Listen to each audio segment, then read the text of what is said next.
결국은 국민 눈높이를 어디서 검증할 것인가라는 건데 네. 첫 번째 시험대가 아무래도 최혜병 특검법이 아닐까 싶어요. 본인 해놓은 말이 있기 때문에 오늘 국회에서 표결이 있었는데 저 결과를 보니까 출석 의원 299명 중에 찬성 194표, 반대 104표, 무효 1표라고 합니다.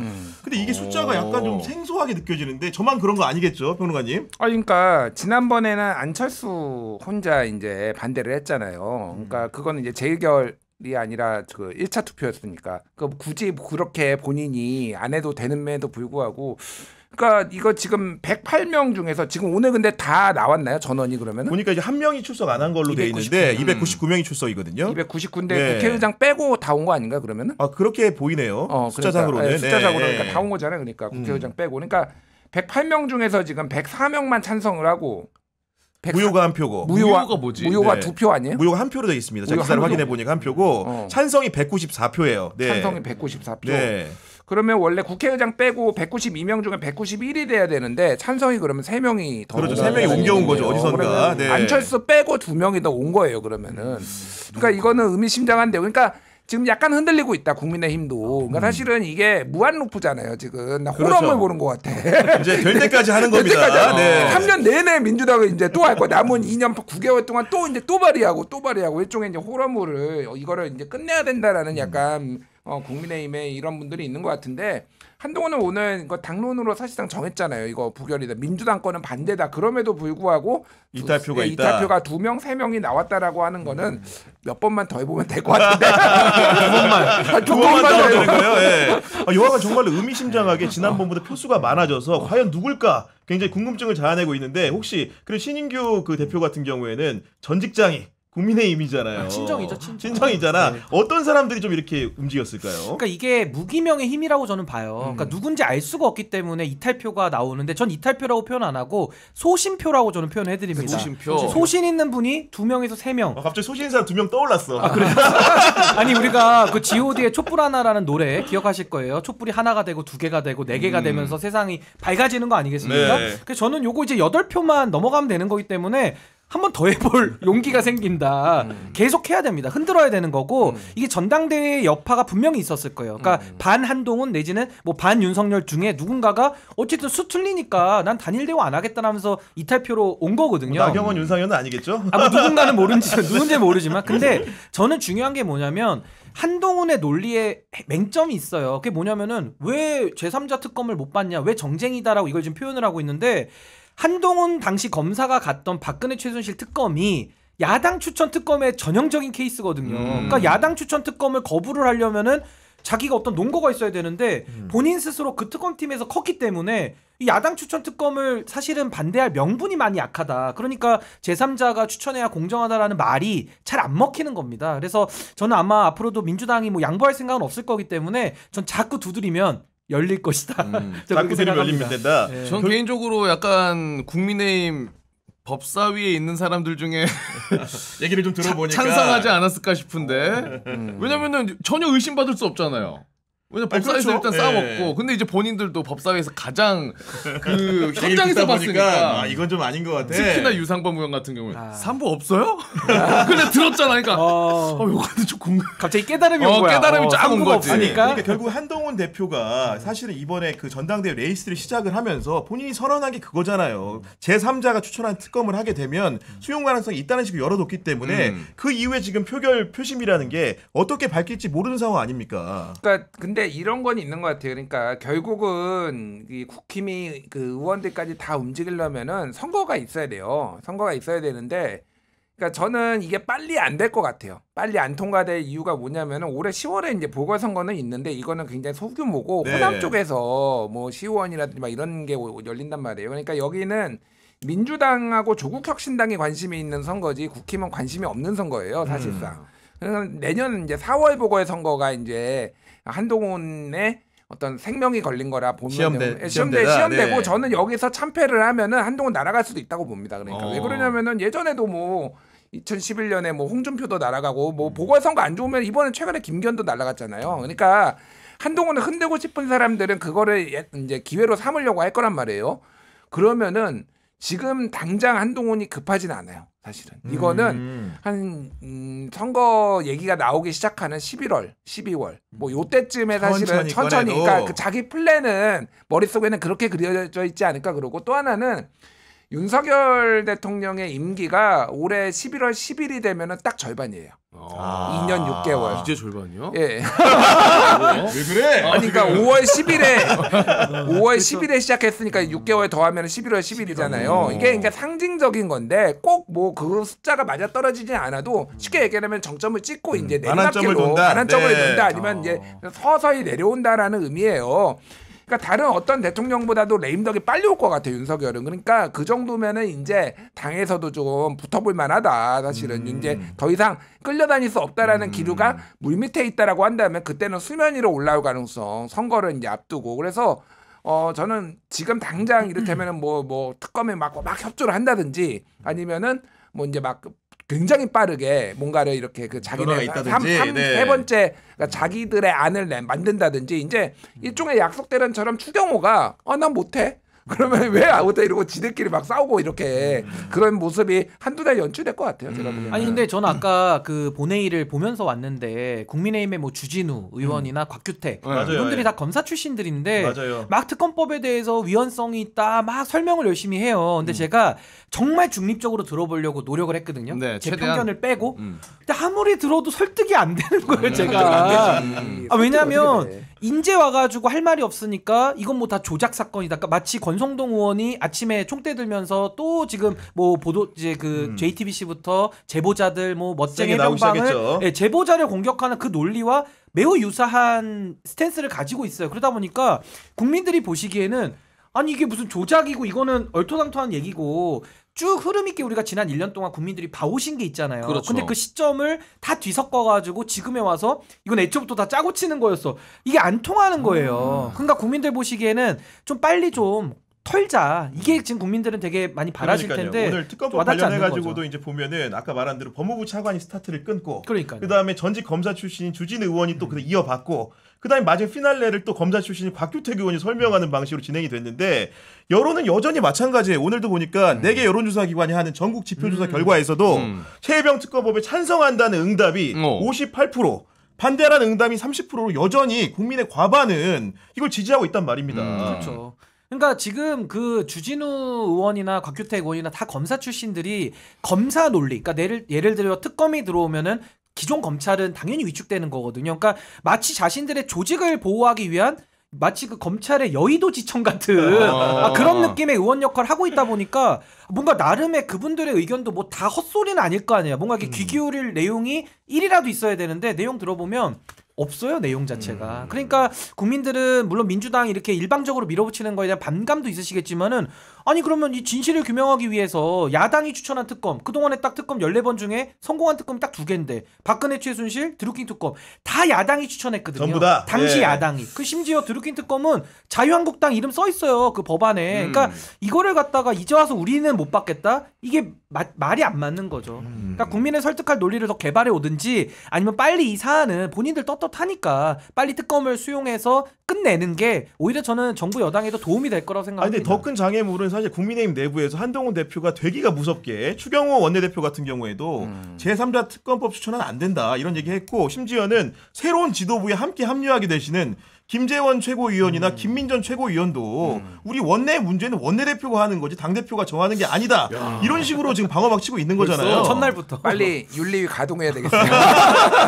근데 이거 그러니까 한번 뭐 그 말이 그 팩트가 옳고 그르고를 떠나가지고 다른 어느 역대 당대표가 됐는데 다음날 다른 최고위원이 당대표 당신이 틀렸어. 그러니까. 이렇게 한 거를 본 적이 없어요. 사실은 그러니까 한동훈의 입지가 퍼센테이지로는 62.3으로 굉장히 높은 지지를 얻었지만은 그 당내에서는 굉장히 강고한 반대 세력이 있다라는 거를 뭐 볼 수가 있는 거고 그래서 생각보다 저는 약간 시간이 걸릴 거예요. 그러니까 제가 신인규 그 대표님이 말씀하신 걸 다 동의해요. 근데 현실적으로 이게 그 국힘 내에서 이게 가동이 되려면은 그 완고한 그러니까 친윤들 그러니까 아직도 윤석열에 붙어가지고 좀 이제 자기가 뜯어먹을 게 있는 사람들이 목소리를 좀 힘을 잃어야 되거든요. 근데 지금 당내 최고위원회나 뭐 이게 지도부 구성이나 이게 아직도 더 목소리가 세잖아요. 그러니까 아까 말씀드렸다시피 지금 추경호의 정점시계 그리고 그러니까 김재원, 인요한, 김민정 이렇게 5명이란 맞아요. 말이에요. 네. 그러니까 이쪽에는 한동훈하고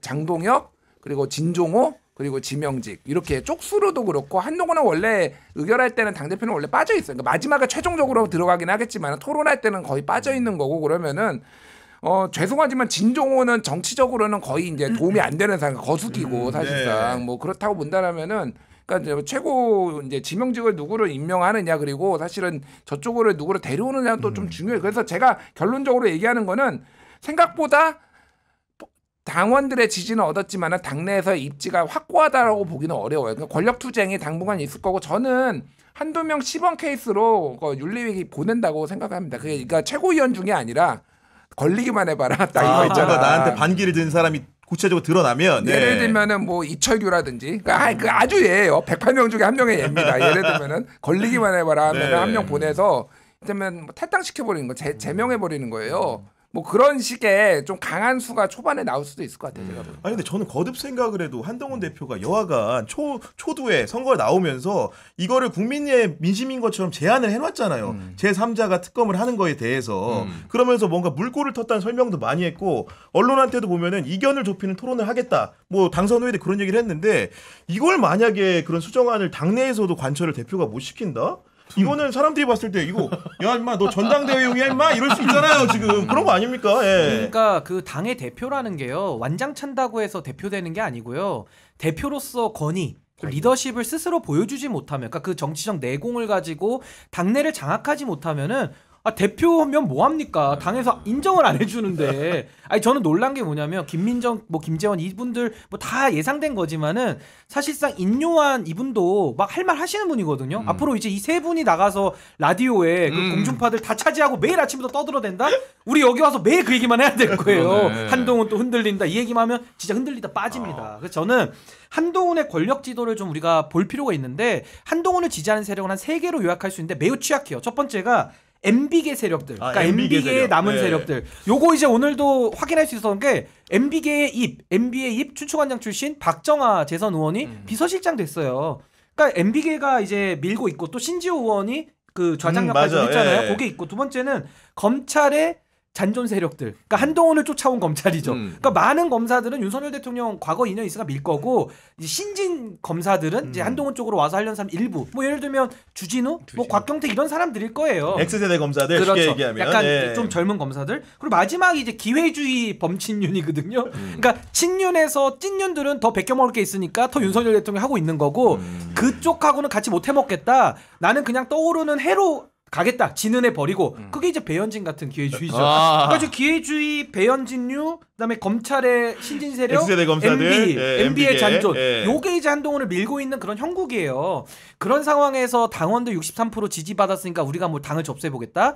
국민의힘이라는 당은 영남 기득권의 뿌리가 깊은 당이기 때문에 이거 의원들의 벽을 넘기가 매우 어려울 겁니다. 그래서 이준석 대표 체제랑 매우 비슷한데 이준석 대표는 그래도 정치를 좀 오래 했잖아요. 그 정치를 오래 했고 정치의 생리를 알면서 덤볐는데도 이게 안 됐는데 한동훈은 그 정도의 그게 없기 때문에 전 더 어려워질 것이다. 전 그렇게 봐요. 아니 상황이 이러다 보니까 약간 특검법에 대해서도 약간 후퇴 기류가 오늘 좀 느껴졌던 게 우리가 장동혁 그 수석 최고위원 하면은 한동훈의 소울메이트잖아요. 이분이 오늘 방송에 나와가지고 그 최혜병 특검에 대해서 부결이 된다면 이걸 다시 발의하는 게 아니라 다른 특검으로 민주당이 발의하겠다고 하고 있다고 하면서 제3자 특검에 대한 논의를 굳이 이어갈 실익은 없다고 생각한다고 얘기했어요. 이 얘기는 뭔 얘기냐면은 결국 뭐야? 꼬리 내리는 폐기되고 새로 하면 그거는 논의가 리셋이라는 거야. 아까는 그 안에 대해서 우리가 제3자 안을 낸 거지. 이런 얘기를 하는데 이해 가십니까 이거? 아니, 그러니까 뭐 지금 뭐 예 설명했듯이 힘의 역학관계가 완전히 넘어오지 않은 거예요. 그래서 약간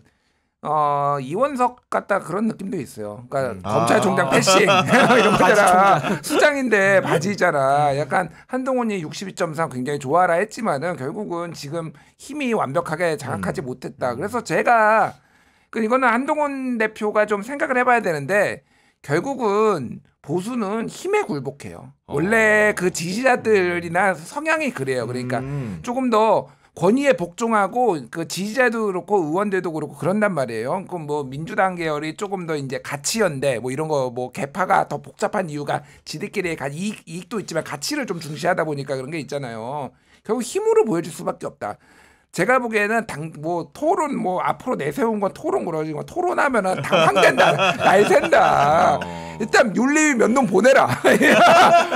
특히 이제 나가면 당선되는 지역 있잖아요. 네. 거기 이제 TKPK하고 뭐 강원도 몇 군데 있잖아. 그런 사람들 딱 제명해가지고 출당시켜버리면은 말 잘 들을 걸. 그러니까 우리 김준일 대표님 말씀하신 저렇게 된다 그러면 사실상 당은 이제 내전 상태로 들어가는 거거든요. 그러니까 윤리위원장 놓고 또 우리가 과거에 국민의힘 보지 않았습니까? 윤리를 둘러싸고 매번 뉴스가 맞아. 생산됐던 네. 모습이 또 재현될 수가 있다라는 것이고, 전 아까도 말씀드린 게 굉장히 중요하다고 보는 게 결국 정치가 간단한 일이 아니잖아요. 그러니까 이해를 조정하고 타협하고 서로 설득시키는 일도 매우 어려운 고도의 정무적인 일인데 한 번도 안 해본 사람이 이제 와서 그걸 하겠다? 이것도 너무 좀 뚱딴지 같은 소린 거예요. 그리고 능력도 없으면은 당원들부터도 이제 지금이야 기대를 가지고서 마치 아이 총선 때야 한번 봐주고 못 본 척 하는 거죠. 못 본 눈 하는 거고 다시 한번 이번에 선출되면 잘할 거야 이렇게 생각하지만은 무슨 근거로 잘하겠냐는 거예요. 그래서 저는 한동훈 후보가 저는 금방 저 거품이 꺼질 날이 저는 그렇게 멀지 않는다. 이 버티기가 본인이 그리고 본인의 메시지 내는 것도 보면은 들을 내용이 없다니까요. 아니 뭐 민주적 절차로 이걸 해결해 보겠대. 당 자체가 반민주적인 정당인데 거기서 어떻게 민주적으로 해결을 해요. 그러니까 쉽지 않다. 아니 근데 나는 그러니까 않아요. 동의하는데 내가 내 메시지도 없고 민주적 절차가 그러니까 몇 놈 날려야 된다니까 내가 얘기하잖아. 그래서 충원 같아. 아니 충원 그러니까 지금 내전 보니까. 상태가 네. 되는 거니까 내전 상태가 이제 되니까 만날 거예요. 네. 그걸 피할 수가 없어요. 피할 수가 없고 사실 당원들이 이제 이렇게 많이 몰아줬는데 얼마나 기다릴까? 요즘에 전체적으로 그게 옛날처럼 텀이 진득하지 않아요. 짧아졌어요. 텀이 예. 짧아요. 제가 보기에는 3개월 안에 뭐를 보여줘야 돼. 근데 3개월 안에 윤석열을 완벽하게 들이받을 수 없으면은 윤석열의 졸개들이라도 몇 놈 날려야 된다니까. 내가 보기엔 진짜 그러니까 제압을 하든지 그런 예. 퍼포먼스를 보여주지 않으면은 이거는 그냥 이원석이야 그냥 이원석처럼 그냥 계속 가는 거야. 그래서 거의 준 내전 상태가 될 수밖에 없어요. 근데 참고로 네. 말씀드리면 이원석 동기입니다. 연수원 27기 둘이 27기. 동기고 뭐 이원석 총장은 예를 드셨으니까 매일 말은 너무 멋있어. 말은 정말 책을 내도 될 것 같아. 법은 예외도 없고 성역도 없고 특혜도 없습니다. 너무 멋있잖아요. 너무 감동인데 2달 뒤 되면은 이창수 지검장이 뒤통수 팍 쳐도 오늘도 고민해 보겠습니다. 매일 고민만 하는 거예요. 매일 회의만 하니까 진짜 국민들이 회의감이 들 정도인데 그러니까 저는 검찰총장이 거의 군처럼 돼 있기 때문에 검찰 조직은 그냥 장악하면 하는 거거든요. 근데도 이원석이 이걸 못 해내잖아요. 하물며 한동훈이 정치도 잘 모르는데 국힘에 들어와서 저 지금 영남 기득권 뿌리 깊은 나무들을 상대한다? 글쎄요 날아갈 것 같은데 제가 볼 때는 아니 이렇게 이제 최혜병 특검법이 결국은 국회 상황으로 인해서 좌초 위기 혹은 이렇게 난항을 겪고 있다 보니까 결국 또 반격이 또 시작됩니다.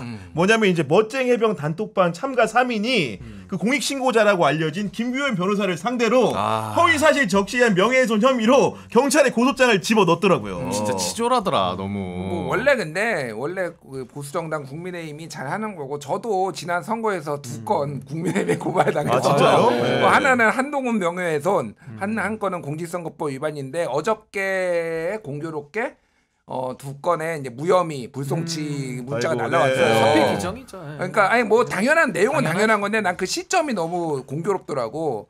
이 우리 검사님이 귀신 같은 정무 감각으로 전당대회 끝나자마자 다음 사품을 내리셨구나. 무혐의예요. 방면하리라. 원래 국힘은 이거고 그리고 아까 앞에서 얘기했지만은 권성동부터 해가지고 지금 메신저를 공격하고 있잖아요. 그러니까 이거가 최소한 지지자들한테는 그 메시지를 계속 줘야 되는 거야. 그러니까 흔들리면 안 되니까 고소 고발하고 얘가 이런 놈이다 이런 식으로 좀 프레임을 만들기 위해서라도 그냥 아주 자연스러운 수순이다. 뭐 그렇게 근데 봐요. 이게 안 통하는 게 뭐냐면은 이제 권성동 의원에 더해서 윤상현 의원까지 이거 지금 시작을 하던데 붙었어요? 예. 그러니까 계속 이제 자가 발전하고 있거든요. 근데 이거는 국민들이 이미 지난 1년의 서사를 다 봐왔어요. 처음에는 뭐 경로가 있었냐 없었냐. 경로 없었다. 근데 또 경로는 했네. 그다음 전화 있었다 없었다. 근데 전화는 할 수 있잖아. 또 이런 식으로 그렇지. 나오고 마지막에 이제 외압 들어가니까 아니 박종훈 대는 수사권이 없잖아. 또 이런 식으로 자꾸 이 반박 시점이 처음에 논쟁이 붙을 때 바로 튀어나오는 게 아니라 사후적으로 본인들이 좀 패배가 짙을 때쯤에 살짝 인정해주면서 뭐 근데 어쩌라고 배째 뭐 이런 식이야 논리가. 그러다가 이제 와서는 못 막으니까 야 이거 가만히 보니까 민주당의 공작 같아 이러면서 이제 지금 제보자들 소위 말하는 이제 빨갱이론으로 몰아가는 네. 거거든요. 그러니까 저는 여기에 대해서 이게 안 통하는 이유가 그럼 좋습니다. 민주당이 조작했고 JTBC가 장악했어요. 공작했어. 주범이야? 네. 그러면 공작해서 최혜병이 순직된 겁니까?